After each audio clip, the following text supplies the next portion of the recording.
उपराष्ट्रपती पदाची निवडणूक नुकतीच होण्याची शक्यता आहे आणि उपराष्ट्रपती पदाच्या निवडणुकीसाठी एनडीएतील मित्रांना समाधानी ठेवण्याचे मोदी सरकारचे सर्व प्रयत्न सुरू आहे।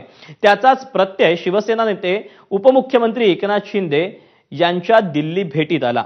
गृहमंत्री अमित शहा आणि पंतप्रधान नरेंद्र मोदी यांनी शिंदेंना भेटीसाठी भरपूर वेळ दिला। महाराष्ट्रातील विविध विषयांवर सुद्धा चर्चा केली। एकनाथ शिंदेंना व्हीव्हीआयपी ट्रीटमेंट देऊन मोदी शहांनी फक्त ठाकरेंनाच नाही तर फडणवीसांना सुद्धा संदेश दिला असं बोललं जात आहे। राजधानी दिल्लीत नेमकं काय घडलं समजून घेऊया या स्पेशल रिपोर्टमधून।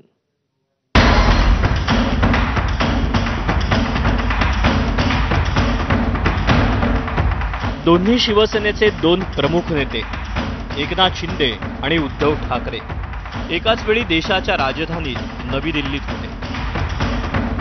उद्धव ठाकरे इंडिया आघाडीच्या बैठकीसाठी तर एकनाथ शिंदे एनडीएतील मित्रपक्षाचे प्रमुख म्हणून भेटीगाठींसाठी पोहोचले।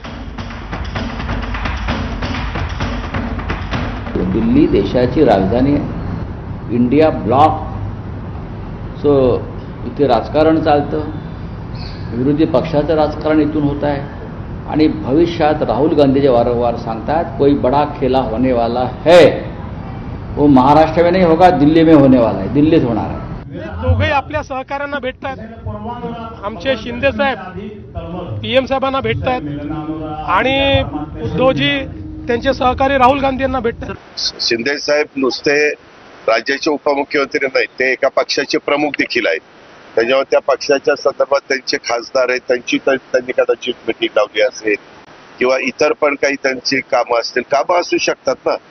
उद्याच्याला तुम्ही एवढे पत्रकार आहेत, तुम्ही दिल्लीला 2-3दा गेला तर ह्यांनी म्हणायचं अरे ही बाबा हीच काय चाललं काय दिल्लीला जातो, काही काम असेल तुमचं। उपमुख्यमंत्री एकनाथ शिंदेंनी आपल्या शिवसेनेच्या खासदारांसोबत चर्चा केली। दुपारी गृहमंत्री अमित शहांच्या सोबत वेगळी बैठक झाली।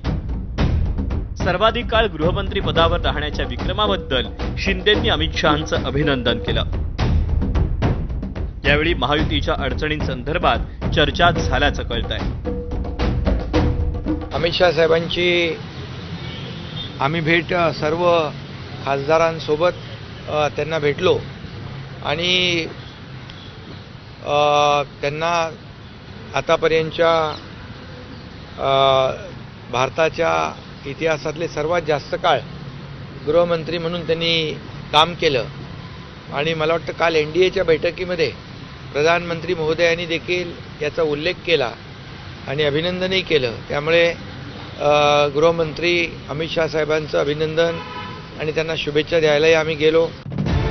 त्यानंतर संध्याकाळी शिंदेंनी सहकुटुंब पंतप्रधान नरेंद्र मोदींचीही भेट घेतली।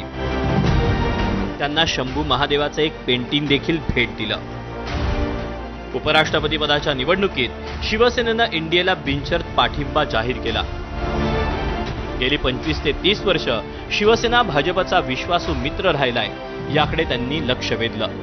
स्थानिक स्वराज्य संस्थेच्या निवडणुकीवर चर्चा झाली। महायुती म्हणून एकत्र लढणार याचा पुनरुच्चार शिंदेंनी केला। खासदार सोबत होते आणि त्यानंतर मी अमित भाईंच्या बरोबर चर्चा केली। चर्चा म्हणजे आता लोकल बॉडी इलेक्शन्स आहेत महाराष्ट्रामध्ये, महायुती म्हणून आम्ही लोकसभा जिंकलोय, महायुती म्हणून विधानसभा आम्ही जिंकलोय आणि महायुती म्हणून आम्ही आता स्थानिक स्वराज्य संस्था जिंकणार आहोत आणि अतिशय सकारात्मक गृहमंत्री देखील त्या बाबतीत आहेत आणि खऱ्या अर्थाने चांगली बैठक झाली। शिंदेंनी नेमकी फडणवीसांची तक्रार केली की अजितदादांची की इतर कोणाची तक्रार केली त्याचा सस्पेन्स कायम आहे। विरोधकांनीही त्यावरून टोमणे मारून घेतले।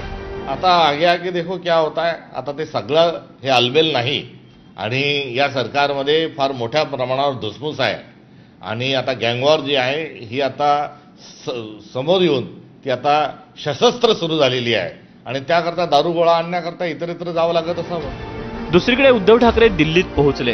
त्यांचे खासदार अरविंद सावंत, संजय दिना पाटील, अनिल देसाई, संजय राऊत यांच्यासोबत इतर पदाधिकाऱ्यांनी त्यांचं स्वागत केलं। रश्मी ठाकरे आणि आदित्य ठाकरे हे सुद्धा त्यांच्या सोबत होते।